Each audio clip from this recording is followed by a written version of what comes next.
Kumusta kayong lahat?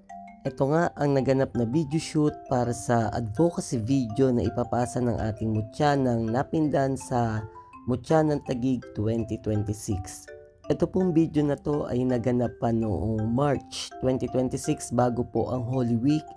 Inagahan namin yung shoot kasi si Micaela po, yung ate pong mutya, ay nag-aaral po at nagtatrabaho. Pag nasabay kasi yung shoot sa activity na mutya, mahihirapan na siya mag-adjust ng schedule. Kaya inagahan namin para at least naka-ready na ang lahat bago magsimula ang mga ganap sa mutya. Ayan nga po, papunta kami nito sa parola ng Napindan para mag-shoot na kanyang advocacy. Mahati sa tatlo yung kwento ng advocacy kasi 2 to 3 minutes lang yun, medyo mabilis lang. Ang unang ipapakita yung alamat ng Napindan. Sa alamat ng Napindan, papahapayawan na po doon yung makasaysayang parola ng Napindan. Yung parola nga pala ng Napindan ay isang makasaysayang parola po dito sa Taguig. Ito'y isa sa mga heritage kinemerut ng Taguig. Ang parola po ng Napindan ayon sa kasaysayan ay isa sa pinagdausan ng pagpupulong ng himagsikan nila Gat Andres Bonifacio.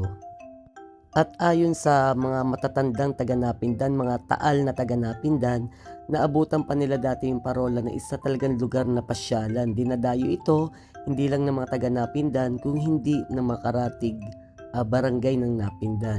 Makikita dati ay yung nakikita nyo ngayon na parola nakatagilid na yan. Yung pinakaparola na yan ay tore na lang po. Ibig sabihin, yung nasa ilalim po niyan dati, yun yung pasyalan na kinain na ngayon ng ilog. Ngayon kung makikita nyo, mababaw pa yung ilog dahil bago mag Holy Week mainit to eh. Kaya kita yung bato na yan. Yung bato na yan lumulubog yung mga bandang June or July pag tumataas na yung ilog. Napakaganda ng kwento niyang parola, lalo na pag ikukwento sa inyo ni Kagawad Rodel na isa sa nagdala sa amin dito sa parola. Kinukwento niya kung ano ang parola dati. Isipin nyo, yung tore na yan, ibig sabihin yung body niya nasa ilalim pa. Talaga namang nilubog na ng tubig. Ulitin ko nga pala, ang mahati sa tatlo ang video. Ang una, ang alamat ng Napindan kung saan ipapakita ang prinsipe ng Tipas, ang prinsipeng mandirigma ng Tipas, ang taga-Tigpas, at ang prinsesang mandirigma ng Napindan, ang taga-Pindang.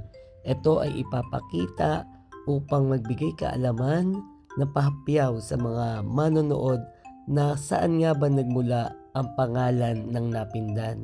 Dalawa kasing pinaniniwalaan na pinagmulan ng Napindan. Una, yung Pindang na isang matandang Tagalog na ibig sabihin ay nabutas, at ikalawa, yung bantog na alamat ng Napindan. Ito naman, lumako naman tayo sa ikalawang ipapakita. Ito yung itikan sa Napindan. Matagal nang merong itikan sa Napindan, pero kasi dito ine-export yung itlog.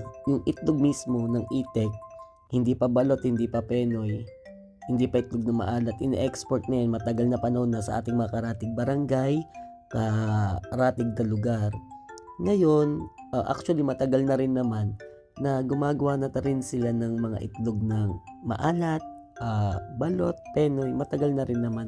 Pero ngayon kasi talagang pinagtutuunan ng pansin na ma-promote na sa Napindan talaga galing ang itlog na maalat, itlog ng balot at ng penoy. Hindi lang tayo basta mag-e-export ng raw na itlog. Kumbaga, mag-e-export na tayo ngayon ng itlog na maalat mismo, yung gawa na sa kanyang penoy at balot. Yung advocacy nga pala ni Micaela ay Cultural Heritage Preservation. Ito yung pinaka-easiest, simplest way na ma-preserve yung cultural heritage ng Napindan or ng Taguig sa pamamagitan ng paggawa niya ng mga video tungkol sa Napindan na ipapakita hanggang sa mga salinlahi ng kabataan sa Napindan. Kasi ang mga bata ngayon at mga kabataan, yung mga tao ngayon, hindi na sila lagi sa TV, babad na ang mga tao ngayon sa cellphone. Kaya maganda yung naisip ni Micaela na i-preserve ang cultural heritage gamit ang social media sa pamamagitan ng paggawa ng mga videos, ng kasaysayan, ng mga kwento, alamat at kung ano-ano pa tungkol sa isang lugar.